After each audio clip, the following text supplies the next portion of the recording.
تو میرے بھائی جب موت آئے گی، اسرائیل علیہ الصلوۃ والسلام آئیں گے، پھر ایک سیکنڈ کے بھی انسان کو مہلت نہیں مل سکے.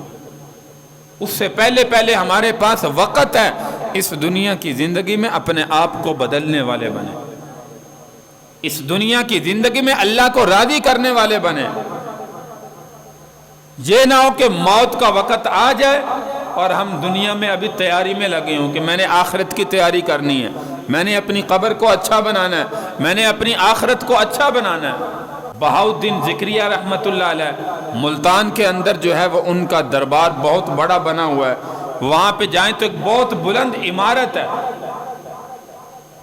ابھی کل پرسوں میں گیا تو وہاں پہ ہو کے بھی آیا، فاتحہ خوانی وہاں پہ سورۃ الملک، سورہ اخلاص پڑھ کے جو ہے وہ بخش جو ہے پھر جو ہے وہ آیا. اللہ تبارک و تعالی ان بزرگوں کی جو عادات تھی، اخلاق تھے، افعال تھے، اعمال تھے، ہمارے دلوں کے اندر بھی اللہ جو ہے وہ اعمال پیدا فرمائے. حقیقت میں یہ اللہ کی عبادت کرنے والے تھے، اسی لیے آج ان کا نام دنیا میں زندہ موجود ہے. لیکن وہاں پہ جو درباروں پہ آج کل نعوذ باللہ معاملات ہو رہے ہیں وہ سارے کے سارے اللہ کی نافرمانی کے ہو رہے ہیں. اپنی آنکھوں سے یقین جانیے، میں دیکھ کے آیا ہوں، بڑا افسوس ہوا. اکثر درباروں کے اندر جو ہے وہ یہی معاملات ہیں، عورت کا مرد کا اختلاط ہے، اکٹھے وہاں پہ بیٹھے ہیں، اکٹھے پھر رہے ہیں، سیر گاہ بنایا ہوا ہے. تو میں تو خیر جس مقصد سے گیا تھا وہ مقصد پورا کر کے وہاں سے جو ہے وہ نکل کے آیا. اللہ تبارک و تعالی ہمیں ان بزرگوں کے نقش قدم پر چلنے کی توفیق عطا فرمائے. یہ بہاؤالدین ذکریہ رحمۃ اللہ علیہ زندگی میں جو ہے وہ بڑی اللہ کی عبادت کی، تو ان کی خدمت کے اندر جو ہے وہ ایک نوجوان آیا. حضرت نے جب ان کو دیکھا کہ یہ میری بڑی خدمت کرنے والا ہے، بڑا اچھا جو ہے یہ نوجوان ہے، چند دن کے اندر اپنا خاص خلیفہ مقرر کر لیا. تو اس سے پہلے جو آپ کے خلیفہ تھے ان کو جو ہے وہ اچھا نہیں لگا کہ یہ نوجوان کل آیا ہے اور جو ایک دو دن کے اندر ہی ان کو اپنا خلیفہ مقرر کر دیا.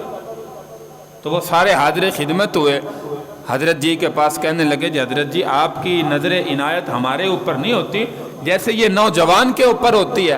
آپ نے اپنا خاص نمائندہ خلیفہ مقرر کر دیا، ابھی تو اس کو آئے چند دن ہوئے. تو حضرت نے جو ہے وہ فرمایا کہ آپ کے یہاں کچھ مہمان آئے، تو آپ نے جو ہے وہ ان خلیفوں کو بھی اور اس نوجوان کو بھی بلایا. کہا کہ مہمان آئے ہیں، یہ مرغیاں جو ہے وہ ذبح کر کے لاؤ، گوشت بنا کے لاؤ، لیکن فرمایا کہ ایسی جگہ پہ ذبح کرنا جہاں تمہیں کوئی دیکھنے والا نہ ہو، جہاں تمہیں کوئی دیکھنے والا نہ ہو وہاں ان مرغیوں کو ذبح کرنا. اب جو پہلے خلیفہ تھے وہ گئے اپنی اپنی کوئی دیوار کے پیچھے چھپ کے، کوئی کمرے کے اندر جا کے، کوئی اندھیرے میں ذبح کر کے گوشت بنا کے سامنے حاضر کر دیا. یہ نوجوان آیا، ہاتھ میں چھری ہے، مرغی زندہ ہے، اس کو ذبح بھی نہیں کیا. تو حضرت نے پوچھا کہ بھئی یہ کیا؟ کہنے لگا حضرت جی مجھے دنیا میں کوئی ایسی جگہ نظر نہیں آئی جہاں پہ میرا پروردگار جو ہے مجھے دیکھنے والا نہ ہو.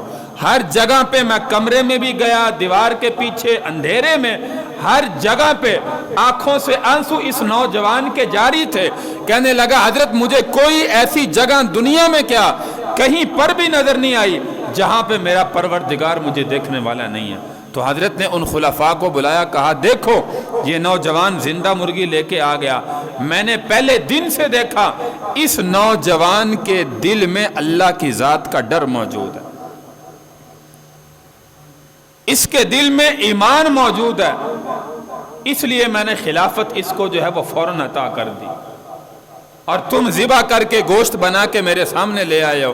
اللہ تبارک و تعالیٰ کی ذات ہر جگہ پہ ہمیں جو ہے وہ دیکھنے والی ہے.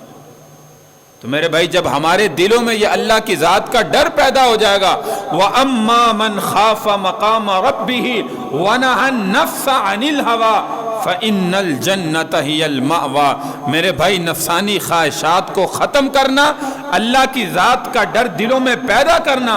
اللہ کا قرآن کہتا ہے کہ ایسے لوگوں کا ٹھکانہ جو ہے وہ جنت ہے، جنت کے سوا کوئی ٹھکانہ نہیں، کامیاب لوگوں کا ٹھکانہ.